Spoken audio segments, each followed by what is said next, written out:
প্রিয় দর্শক মন্ডলী, ঈদ মানে খুশি, ঈদ মানে আনন্দ। ঈদের শুভেচ্ছা থাকবে সবার জন্য। ঈদ মোবারক।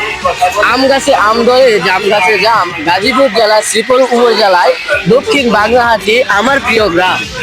এটি হলো আমাদের গ্রামের জামে মসজিদ। মসজিদটির পাশে রয়েছে একটি মাদ্রাসা, যার নামকরণ করা হয়েছে দারুল উলুম মাদ্রাসা সুন্নাহ ও এতিমখানা।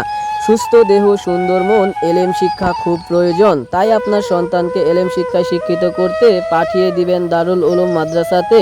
নতুন পোশাক, নতুন সাজ। ঈদুল আজহার নামাজ আজ। নামাজ পড়ব মাঠে, দোয়া করব হাতে। গ্রামটির মাঝখানে রয়েছে শ্রীপুর থেকে দক্ষিণ বাগনাহাটির সরু একটি রাস্তা। রাস্তাটির পাশেই চলছে সরকারি স্কুল প্রতিষ্ঠানের কাজটা। নতুন ভবনটির পাশেই দেখতে পাচ্ছেন পুরাতন একটি ভবন। 1990 খ্রিস্টাব্দে স্থাপিত হয়েছিল ছোট্ট এই স্কুল ভবন। ভবনটিতে দেখা যাচ্ছে কিছু লোক জড়ো। ছোট্ট ছেলে মেয়েদের ঈদের কেনাকাটা এই মাঠেতেই শুরু। ভিডিওটি ভালো লাগলে করে দিবেন শেয়ার। সকলের ঈদ যাত্রা শুভ হোক এই কামনায় আমার।